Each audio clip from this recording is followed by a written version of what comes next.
नमस्कार दोस्तों, history debunk में आपका स्वागत है। दोस्तों, क्या आपने कभी सोचा है कि आर्य कौन थे? क्या वो भारत के ही निवासी थे या कहीं और से आए थे? क्या आप भी इस सवाल के जवाब जानने के लिए उत्सुक हैं? तो आज हम आपको इस विषय से जुड़ी सभी जानकारी देंगे कि आर्य कहाँ से आए थे, उनके आगमन के पीछे की कहानी क्या है और इस पर आधारित शोध और प्रमाण क्या कहते हैं। क्या आर्य भारत आए थे या वह भारत से अन्य देशों में गए थे? तो चलिए जानते हैं। सबसे पहले आर्य कौन थे? आर्य एक भाषाई समूह से संबंधित थे, जिन्हें आम तौर पर इंडो ईरानी भाषाओं के रूप में जाना जाता है। ये लोग इंडो यूरोपीय भाषा से जुड़े थे, जिसकी शाखाएं यूरोप से लेकर भारत और ईरान तक फैली हुई थीं।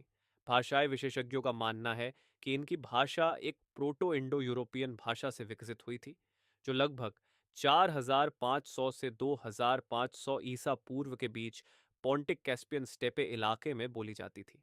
यह क्षेत्र आज के यूक्रेन, रूस और कजाकिस्तान के आसपास है। यही वो इलाका है जहां से इनकी यात्रा की शुरुआत हुई थी। आपने देखा होगा कि संस्कृत, फारसी और यूरोप की कुछ भाषाओं में भी काफी समानताएं हैं।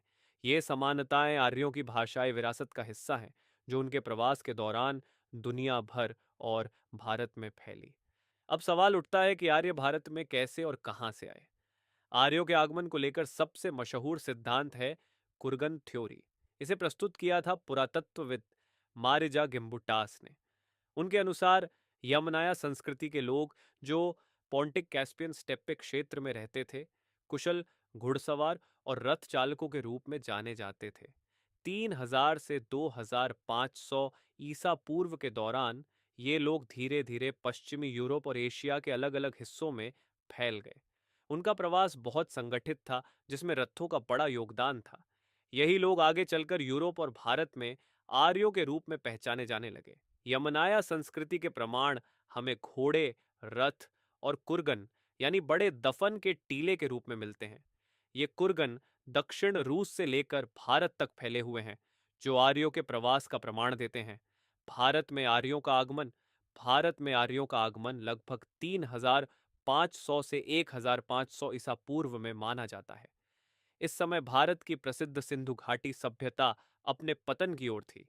आर्यों ने उत्तर पश्चिमी दिशा से भारत में प्रवेश किया और वैदिक सभ्यता की नींव रखी। अब यहाँ पर एक दिलचस्प बात यह है कि आर्यों के आगमन के साथ ही संस्कृत और वैदिक विद्या का प्रसार हुआ। ऋग्वेद, जो कि सबसे पुराना वैदिक ग्रंथ माना जाता है, लगभग इसी समय रचा गया था। इसमें हमें आर्यों के जीवन, उनके देवताओं और उनके रीति रिवाजों की झलक मिलती है। यहाँ यह भी ध्यान देने योग्य है कि आर्य एक योद्धा समाज था, जो कृषि और पशुपालन करते थे। उनके समाज में देवताओं की पूजा का विशेष महत्व था। इंद्र, अग्नि और वरुण जैसे देवता उनके प्रमुख थे। भाषाई और पुरातात्विक साक्ष्यों के साथ साथ हाल के जेनेटिक शोध भी आर्यों के प्रवास का समर्थन करते हैं। भारतीय उपमहाद्वीप की जनसंख्या में स्टेपी इलाकों से जुड़े आनुवांशिक प्रमाण मिले हैं। हाल के जेनेटिक अध्ययनों ने यह साबित किया है कि भारतीय आबादी में एक आनुवांशिक मिश्रण है, जिसमें स्टेपी डीएनए भी शामिल है। यह सबूत बताता है कि लगभग 2000 से 1500 ईसा पूर्व के दौरान भारतीय उपमहाद्वीप में बाहर से लोग आए थे। यह समय वही है जब आर्य भारत आए थे और यहाँ की वैदिक सभ्यता का हिस्सा बने। हालांकि आर्यों के आगमन को लेकर एक और थ्योरी भी है, जिसे आर्य ईरानी संबंध और आउट ऑफ इंडिया थ्योरी कहा जाता है। आर्यों के आगमन से पहले उनका एक समूह ईरान की ओर भी प्रवासित हुआ था। ईरान में रहने वाले आर्यों ने अवेस्ता जैसे धार्मिक ग्रंथ लिखे, जो भारत के ऋग्वेद से कई मामलों में मेल खाते हैं। इससे यह साबित होता है कि भारतीय और ईरानी आर्यों का एक साझा सांस्कृतिक और धार्मिक इतिहास था। अब सवाल आता है कि क्या आर्य भारत से बाहर गए थे या कहीं और से आए थे। कुछ विद्वान आउट ऑफ इंडिया थ्योरी को मानते हैं, जिसमें कहा जाता है कि आर्य भारत के ही निवासी थे और यहीं से बाहर की ओर फैले थे। लेकिन इस सिद्धांत को ज्यादा समर्थन नहीं मिला, क्योंकि इसके समर्थन में ठोस साक्ष्य उपलब्ध नहीं है। तो दोस्तों, आर्यों के भारत में आगमन ने भारतीय इतिहास और संस्कृति को गहरे रूप से प्रभावित किया।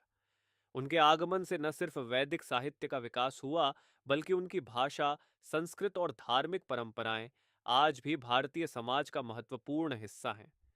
आर्य बाहर से आए थे या भारत के ही थे, ये सवाल अभी भी पूरी तरह से सुलझा नहीं है।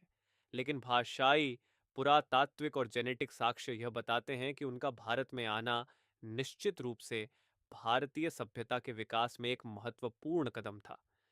तो ये थी आर्यों के आगमन की कहानी। अगर आपको ये वीडियो जानकारीपूर्ण लगी हो तो लाइक करें, चैनल को सब्सक्राइब करें और इस वीडियो को अपने दोस्तों के साथ शेयर करना न भूलें। हम फिर मिलेंगे एक नई ऐतिहासिक वीडियो के साथ।